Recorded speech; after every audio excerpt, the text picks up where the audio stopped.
Okay, this is a new video inspection for our footing inspection. You're looking at the very front of our home towards the north. So this would be the garage opening here. Towards the north over here by the excavator, it's approximately 80 feet or so away from the property line. Towards the front of our property, it goes 200-300 feet to the property line. To the very back, it's well over 120, I believe. And then over here to the south end of the property, you can see the orange construction fencing. There's some silt fence back there to separate between the building envelope and wetland buffer. And the property line is about 200 feet out there. All of the construction's like 29 feet away from the wetland buffer. So as we walk over here towards the front of the garage, I'll get some measurements and we'll go around the perimeter and check our different overlaps and depths and just take a good look at everything here. So here's the very front of the foundation. Right as we walk up to the front left corner, we have a set of overlaps here, rebar overlaps, that are sitting at,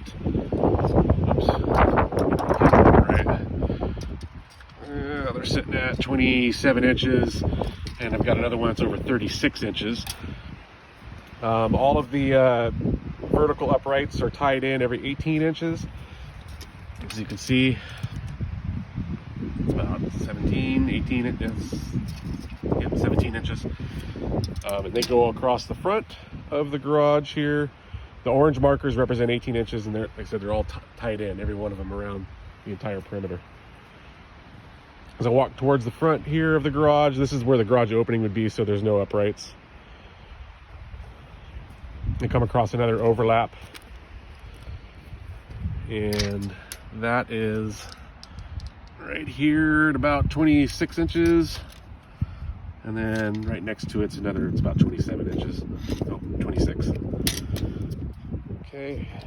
And, we haven't done a depth yet, so let's do that. We got here in the front right corner, we got this one right here. I think this is my high spot for the whole foundation. It's right at 10 inches for depth. And width of our footing is 20 inches. There we go. So footing depth and width, 20-inch width by 10-inch depth. So we come around this corner is our UFR ground, and it extends 20 feet plus over to the other end of the UFR ground, and it's tied in here. Once again, we have the orange marks representing 18 inches for all of our rebar uprights that are tied in. Come across another overlap here, looks like. This one is well over 36 inches, and the next one's about 27 inches. It's buried in there, mostly because it looks like the UFR ground's attached to all of that. Yeah, so we've got vertical uprights every 18 inches. We've got, let's see, right here we make our first corner, and we're going to go across the back of the garage. We'll head that way. So around across the back of the garage, here's an overlap here. It's like almost 40 inches, it looks like. It keeps going. Yeah, we'll do a depth check. Depth is at a foot on this one. Looks like one of our low spots. And 20 inches in width. Rebar's tied in every 18 inches. All the way around the entire footing. So this is the back wall of the garage where it meets the house. As you can see, there's the interior of the house here. I want to take a quick moment to just address our interior wall footings, because there would be one that runs right across the back here, and there's one on the other end there, and a few in here. So the plan for that is to dig a 10-inch footing prior to slab pour. So we would go in, this is a slab on grade foundation with radiant floor heating, and once we get our grade built up where we need it, short of the slab, we would then dig a thickened 20-inch wide by 10-inch in-depth footing, and do that when we pour the slab. So obviously we would need another inspection on that. And that goes for the isolated footings in the front and rear porches as well. I had actually dug them out to put them in. And after talking to the concrete guys, from an aesthetic standpoint, we figured that it would be best to actually put those thickened footings. I guess they're a 24-inch by 24-inch by 10-inch thick thickened footing for each, that carries each of the posts for the framing in the front and rear porch.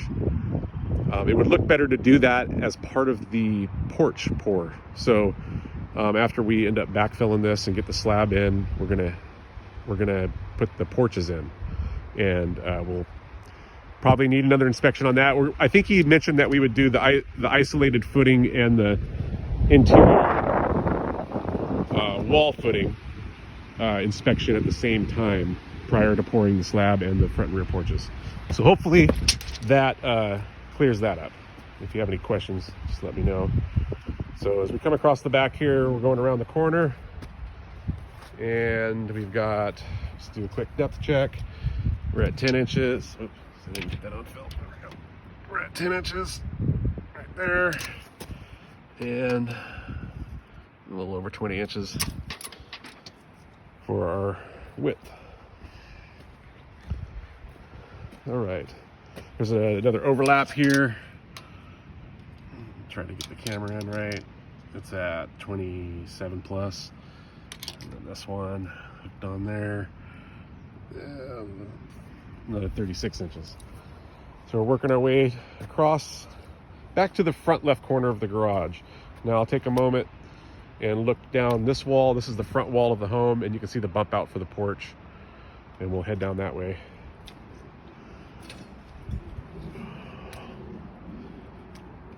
Okay, we've got some overlaps here, or one here. It looks like, I don't know, 32 inches plus, no, 36, over 36 inches.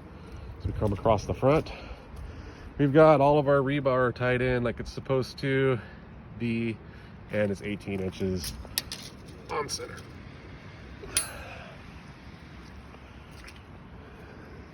Makes a turn right here and jogs inward into the house, carrying the front porch. There's a 24-inch plus overlap right there, and another 25, 26-inch one there. There's another overlap right by the front door, and it's over 36. That's what I have my tape extended to. And then this one right here looks like it's about 20, there we go, 27 or so. Let's see. Trying to avoid some of this water here. We got a few low spots that showed up pretty well this morning. So rebar's all tied in. Comes around the corner. Here's another overlap. And we've got 28, 29, and 30. We're working our way across the front of the house still. This is the very front wall coming to the front left corner of the home. I'm going to try to stay out of this. This is definitely our low spot. You can see the rebar is all tied in. All the marks, like I said, are 18 inches. So we'll get another overlap here. It's 30. This one's like 4 feet long. You can see it. Pretty long one. All right. So we step over. We got a pretty big mud puddle here. Do a quick depth check here. This is on the front porch. 10 inches. Just a little over 10 inches. And we're at right there. Just right at 20 inches for our width. All right, let me try to make it over here so I can measure this overlap. It's pretty wet over here. Looks like well over almost 32, 31. And this one's like 4 feet. It goes all the way to here. As you can see, the rebar is all tied in like it's supposed to be. And it's tied at every 18 inches. Do a quick measurement of that. As you can see, there's 18 inches. I'll do a quick depth check. We're at 10.5 right there. And this one's about 21.5 wide. It's just the way that looks like the way that they did their forms. All right, and we got another rebar overlap. It's at 26, and then this one looks to be exactly the same, 26. We continue across. This is the south side of the wall. This would be looking back towards the front. This will be looking towards the rear. Rebar is all tied together. We're going to come around the corner, and we've got an overlap here. I'll measure. So we're on the back wall now of the foundation or the footing. We're at 30, and this one's over 3 feet. Looks like, yeah, over 3 feet. This is to be across the back wall. Here's the back porch that jogs in. This is our lowest spot here. It looks like it's probably a foot deep, 11 and a half, somewhere in there. And we got 20 inches wide. Rebar is all tied together. You come around the corner. Looks like we have an overlap here. It's 24 and a half. And same here. Looks like about 24 and a half. Rebar is all tied in like it's supposed to. And every 18 inches. This would be the front porch. We're looking across the back of the house right now. Or sorry, this is the back porch. Looking all the way across the back. Rebar is all tied together. 18 inches. There's your orange marks. Come around the corner. Another overlap. Okay, this one's about 30 inches or so. And this one's about a little bit less, maybe 26. 27, okay. Back wall, where the kitchen is on the plans. Come across another overlap here. All right, that's 25 and a half and 34 and a half. Working across the back, our depth is 11 and a half, and we are 20 inches wide. As we come across the back, we have our rebar tied together every 18 inches. We're working our way all the way across the back, almost around the corner, and we're at 25 and 24, maybe a little more actually. 25, it's 25. All right, almost to the end. So this is the back right corner of the house. Look across the back, that's that. And we've made our full circle coming back to where the Ufer ground, where I showed where the Ufer ground is. This is the back right corner of the house, which is showing the last couple of overlaps here. Let's see, okay, right there. So this one's like 24 and a half. Okay. And this is the north facing wall, looking back towards the south right now. And you can see the rebar is all tied together. Like it's tied in like it's supposed to every 18 inches. And the last overlap that I come to right before I went down this way with the back wall of the garage is right here.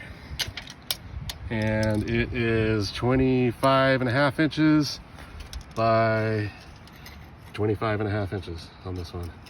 Looks like, yep, or 26. So that's it. We made a full circle around the perimeter. If you have any questions, let me know. Thank you.